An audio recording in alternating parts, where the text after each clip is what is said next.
हुआ है उसमें लक्ष्य ग्रसित है, तो उस पीयर ग्रुप को भी इसके बारे में अवेयर कीजिए कि ये रास्ता सही रास्ता नहीं है।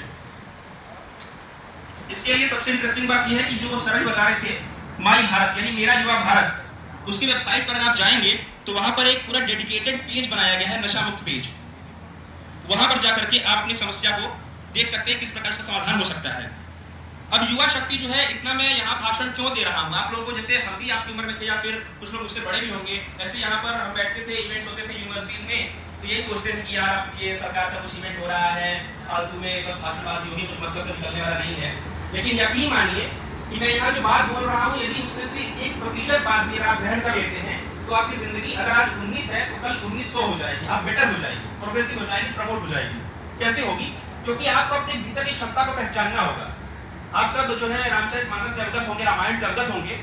वहां पर एक बात आती है जब हनुमान जी अपनी बात एकदम शक्ति भूल जाते हैं कि अब मैं क्या करूं, कैसे मैं 400 योजन समुद्र लांघूंगा, तो जामवंत पीछे से उनको बताते हैं कि कवन सो काज कठिन जग माही, जो नहीं हो हिकार तुम पाही। ऐसा कौन सा कार्य है जो आपसे संभव नहीं है? आप हर कार्य कर सकते हैं, बस शर्त ये है कि आप उसको प्रोग्रेसिव या फिर प्रमोटिंग वे में लगाएं, आगे बढ़ाएं। इसीलिए ये जरूरी है कि जो यूथ है वो किस प्रकार से चेंज को लीड कर सकता है, ये समझना। सबसे पहले आप अवेयरनेस फैला सकते हैं कि आप वही अवेयरनेस के ड्राइवर हैं। आप अपने आसपास जागरूकता फैलाएं, अपने घर परिवार दोस्तों साथियों और अपनी जितनी भी मंडली है वहां पर यदि इस लक्ष्य ग्रसित है तो उसको बताएं, उसके विषय में बात करें।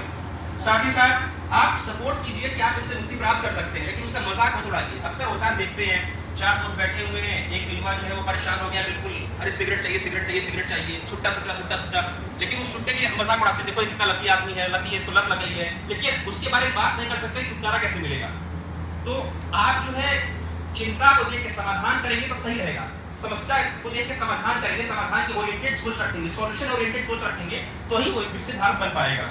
और अदरवाइज आप जो है फिर पीछे होते जाएंगे विकसित भारत से, अपने जीवन जो प्रोग्रेस है उससे। इसीलिए से यस टू लाइफ और नो टू ड्रग्स। जो विकसित भारत 2047 है वो कोई 2 दिन का मिशन नहीं है। 2047 में हमारा जो देश है उसकी अपनी आजादी के 100 साल पूरे हो जाएंगे। हमारा देश आजाद हुआ 1947 की 15 अगस्त को, कल है। और आप लोग खुशनसीब हैं कि आप लोग ऐसी भूमि पर पढ़ रहे हैं, आप लोग ऐसी भूमि पर रह रहे हैं जो हमारी आजादी से बहुत पहले आजाद हो गया था। 19 अगस्त 1942 को शायद आप लोग कुछ पता भी होगा। 19 अगस्त 1942 को क्विट इंडिया मूवमेंट के दौरान चित्तू पांडे जी के नेतृत्व में बलिया पहला जिला बना था जो पूरे देश में सबसे पहले आजाद हुआ था। तो Ballia is the first district जो सबसे पहले अपनी आजादी घोषणा कर चुका था। इसीलिए कहते हैं कि यह बागियों का देश है। ये जो व्यवस्था है उस व्यवस्था से टकराते हैं, लेकिन वो व्यवस्था जो हमारे भीतर भी हो सकती है। हमारी जो व्यवस्था है वो खराब है, हम अपने आप को कंट्रोल नहीं कर पा रहे हैं, हम नशे से दूर नहीं हो पा रहे हैं। इसीलिए आपको पहले खुद पर कंट्रोल करना पड़ेगा और जरूरी है कि आप जो है इस मिशन के साथ आए, क्योंकि ये मिशन 2 दिन का मिशन नहीं है। 100 साल बाद जब हमारा देश अपनी आजादी के 100 साल मना रहा होगा तो हमें एक प्रश्न होगा कि हमारे देश ने कितनी प्रगति की है।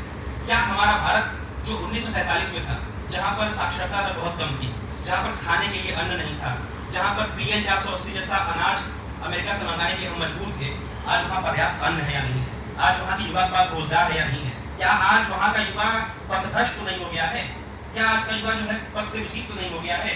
और तब ये सवाल उठेगा क्या भारत वास्तव में विकसित हो पाया है, नहीं हो पाया है? इसीलिए जो 5 प्रण लिए गए हैं और 11 संकल्प है, उनको ध्यान देने की आवश्यकता है।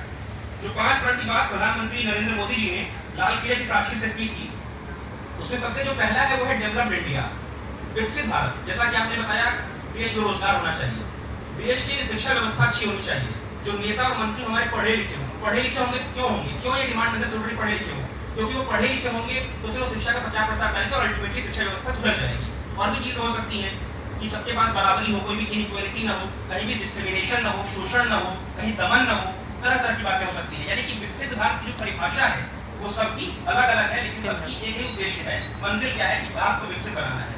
और उसमें भारत को विकसित बनाने का तात्पर्य क्या है कि पूरा भारत विकसित होना चाहिए। ये नहीं कि हम विकसित हो जाए बाकी लोग विकसित ना हो।